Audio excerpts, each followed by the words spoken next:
Okay, so I'm just going to do a quick and dirty rundown of some of the lapdocs I still have kicking around. Just kind of a brief synopsis. Um, the Uperfect X Mini. This is the 11-inch 360 hinge from Uperfect. This is the Uperfect X Light, which is that kind of weird half keyboard, non-touchscreen version. My Uperfect X is actually out on loan with my brother. I have the Nextdock 360 and the 360 wireless. Actually, off the top of my head, I'm not sure which one's which, but I mean, physically, they're exactly the same. They're identical. The Nextdock 2, this was the first Nex I had. And this is the non-touchscreen. This is kind of the one that kind of brought everything mainstream again. Still, a couple years later, still pretty solid. And then the other weird one, the Nextpad. And this is the tablet slate. No speakers, no battery. Very different from all the others. But awesome in its own right. Okay, so this is the Nextdock 2. This was the first Next product that I encountered. I missed the boat on the original Nextdock. It is a 13-inch tablet, 13-inch clamshell design. This is the one where they were kind of intending it more so for the Raspberry Pi. It's got the full-size HDMI, the USB-C meant for charging. Then the port next to it is the one that's intended for the Y cable for Raspberry Pi 3. And that came with a splitter cord that went USB-A and HDMI. And then I guess what we call the DeX port. And that's the one that obviously you would use now. And then on the other side, we have a normal USB-A, 3.5 millimeter speaker / headphone jack. It's headphone only, not a headset. So audio only, no microphone. And then the micro SD card. This is also heavy. Like it's about 3 pounds. Screen opens. It's a glossy 1080p screen, fairly large trackpad. Unlike the modern devices, you cannot turn off charging to your phone with this. All right, so this one is the Uperfect X Light. This one in general can't be found anymore, at least not as the Uperfect. And it is the weird half keyboard one.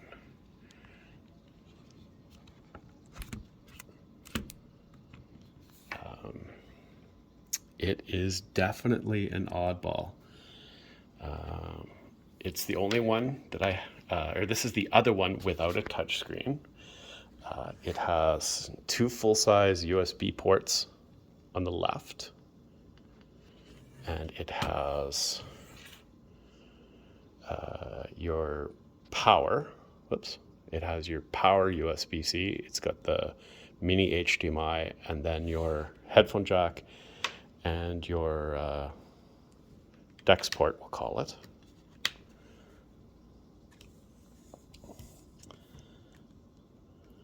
This is another one, again with the power button on top.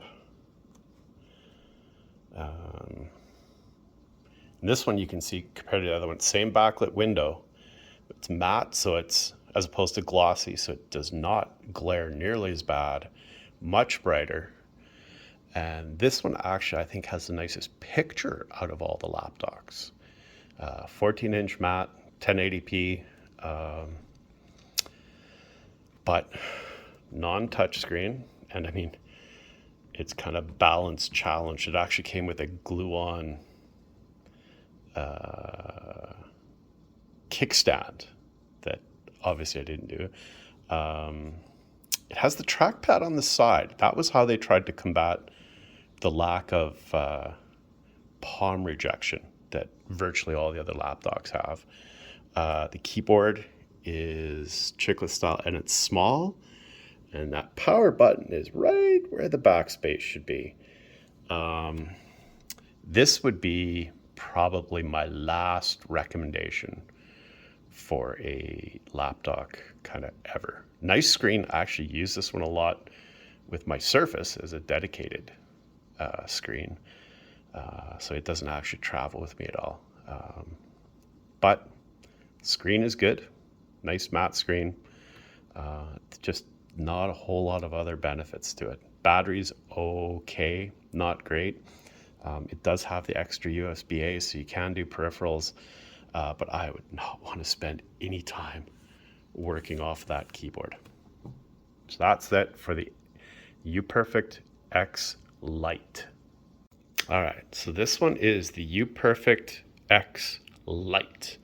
This one in general can't be found anymore, at least not as the Uperfect, and it is the weird half keyboard one.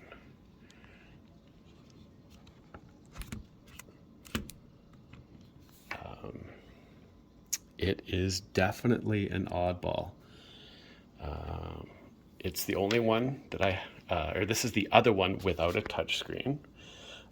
It has two full-size USB ports on the left, and it has your power. Whoops! It has your power USB-C. It's got the mini HDMI, and then your headphone jack and your DeX port, we'll call it.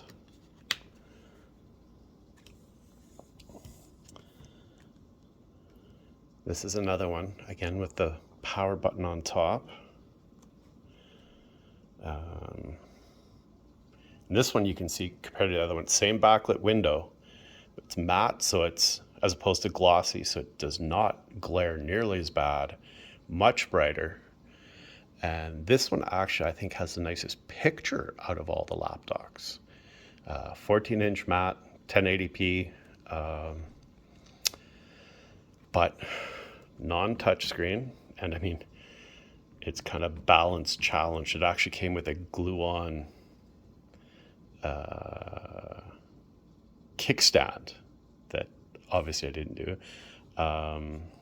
It has the trackpad on the side. That was how they tried to combat the lack of palm rejection that virtually all the other lapdocs have. The keyboard is chiclet style and it's small, and that power button is right where the backspace should be. This would be probably my last recommendation for a lapdock kind of ever. Nice screen. I actually use this one a lot with my Surface as a dedicated screen, so it doesn't actually travel with me at all. But screen is good. Nice matte screen. Just not a whole lot of other benefits to it. Battery's okay, not great. It does have the extra USB-A, so you can do peripherals, but I would not want to spend any time working off that keyboard. So that's it for the Uperfect X Light. Okay, so here's another Uperfect. This is the 10.5 or 11-inch Uperfect X Mini. So this is another 360 hinge that has, unfortunately, the barrel jack power adapter, a full-size USB, the mini HDMI, and then your Type-C port. And then on the right-hand side has your power button, micro SD card reader, another USB-A port, and a headphone jack. This is the one where they actually kind of crowdsourced recommendations from the subreddit for it. It didn't really do what we kind of requested, but that's a whole other ball of wax. So this one, This one is very plastic compared to all of the Nextdocks, which are kind of aluminum magnesium frames. So this one has the power button on the side, and you really have to hold this one for quite a while before it turns on. I'm not sure what it is with Uperfect, but most of theirs you need just about like 2.5, 3 seconds. This one also has, this one's a touch screen, but it's not glass, it's like plastic. It's not amazing, but it has more of a traditional keyboard. This one's fairly small, but really pretty usable. Like this one's a bit of an odd duck. You can see it's brighter than the Nextdock 2, but because it is glossy and not matte, it definitely is not going to be an outdoor one. But it does have the full 360 hinge, and actually kind of an interesting hinge. It hinges there, and then the whole thing folds over again. So you can tablet this one up. And it works okay. I actually use this one, oddly enough, with an arm. And this one actually gets used a fair bit next to the bed. But the screen is, you know, it's pretty okay. The hinge is very stiff. It absolutely stays exactly wherever you put it. But as you can see, like it's not bright, but it's brighter than the original Nextdock 2. Keyboard's okay. The keyboard, I think on this one is not backlit. Yeah, this one's not backlit. So that's kind of the downside to this one. But it's a usable keyboard. This one actually works really well paired with the Steam Deck. Mostly because they're a good size. They fit together. They fit in a backpack together really well. But if size is a concern, this one is okay. This one's usually cheap. I wouldn't say that it's an amazing one to run out and get, but I wouldn't fault anyone for finding this at like a sub $200 price. Perfectly usable. Okay, so I'm going to do these two together. This is the original Nextdock 360, and this is the Nextdock 360 wireless. They are physically, from the outside, exactly the same. They have the same USB-C port here, and the mini HDMI port on this side. And then on this side, power button, the micro SD card, the USB-C for charging port, 3.5 millimeter headset, or headphone, not headset. Again, just audio, no video. And then a peripherals USB-C port. Pretty sure that only runs at USB 2 speeds though. And both of them have exactly the same. There's a slight magnetic connection between the two to hold them down. And then you have the glossy screen.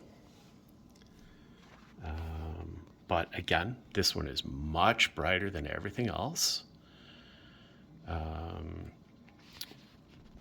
Outside, this one is legible. It gets tons of reflection, but it works. Good touch screen on these. Nice full-size keyboard.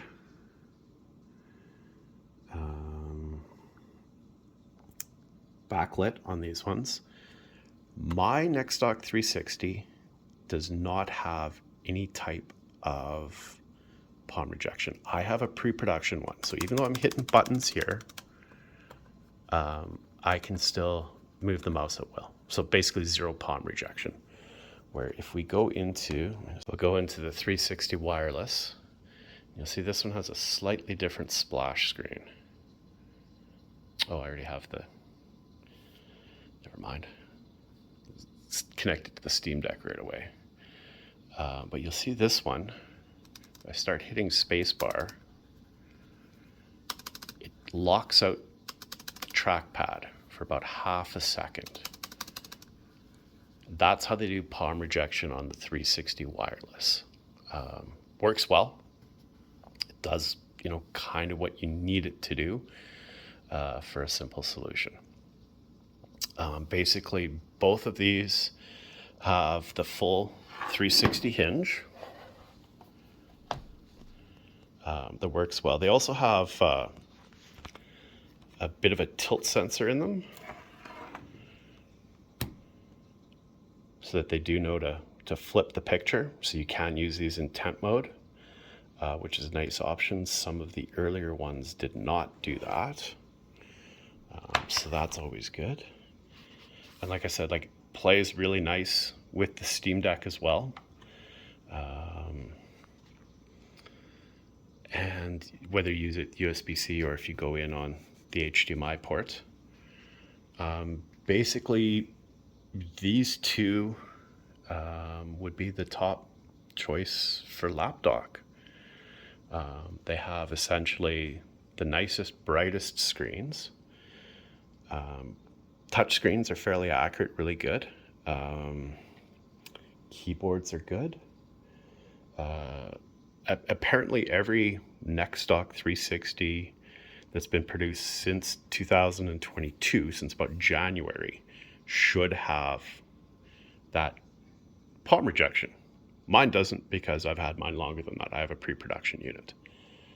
But it's fantastic.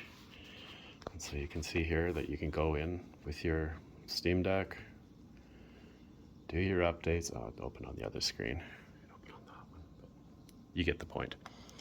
Anyways, okay, so the Nextdock Touch Wireless, when you fire it up, will come up with a splash screen, basically giving the instructions on how to use the wireless connection. Basically tells you it's ready to go, and then how to connect on Bluetooth. So all you do is launch Dex like you normally would. And that'll say, do you want to connect to your Nextdock? Say yes. And then at that point, it'll connect Bluetooth and it will start samsungdex. And as you can see here,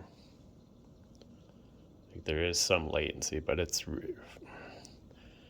for doing stuff, it's really fine. I don't think that I would necessarily want to, I wouldn't be gaming on it, because it does restrict it to 30 hertz when you're using Miracast.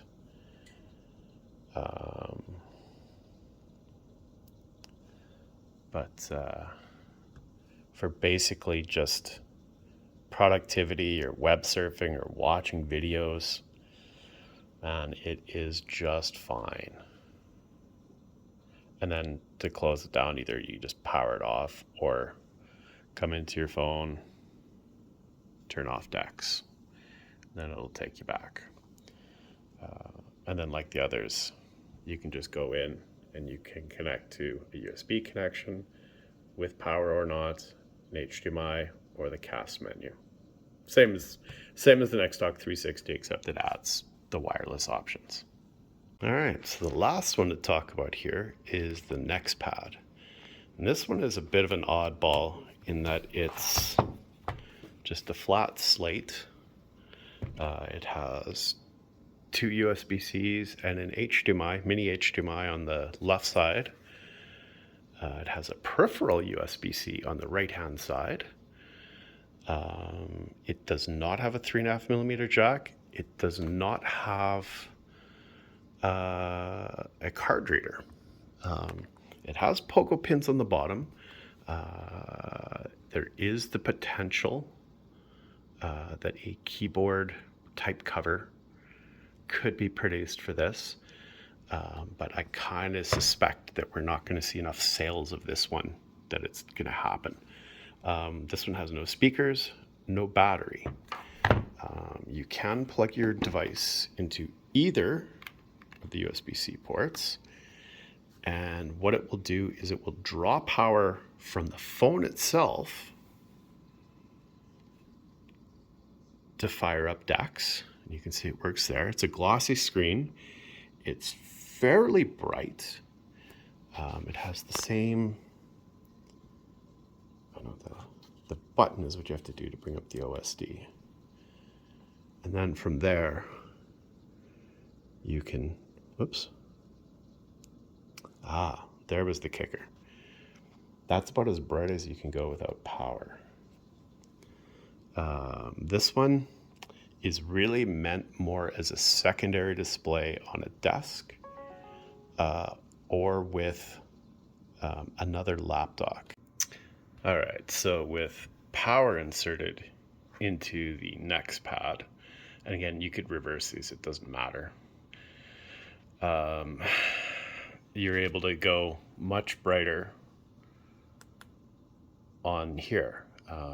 Like now you can crank it up to full and it's fairly bright. There's actually a gaming mode in here. And that, as near as I can tell, all it does is it adds a little bit more brightness. I don't know if you can even tell.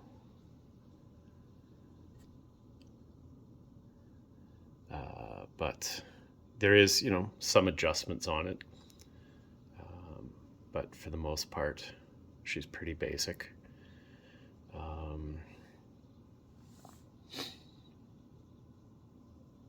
Again, there is magnets built into the chin, so you can take your phone and magnet it to the chin. You could walk around and use it like that, and it's not bad. I mean, it's not a Tab S, let's put it that way, but it's definitely usable. One of the other things that you can do is you can use it in a vertical stack. Let me just put this down for a minute. Okay, so with it vertically stacked, basically you just come around, you move the type cover basically upside down, and then you can use it as a vertical monitor over top of another Nextdock. So one of the things that I actually like to do when I have Windows on my Steam Deck, I will physically connect the Steam Deck here, and then you can wirelessly project to this screen. Okay, so that ends a brief yet all at the same time exceedingly long quick look at some of the various lapdocs out there. If you have any questions, leave them down behind, or come visit in the SamsungDex subreddit.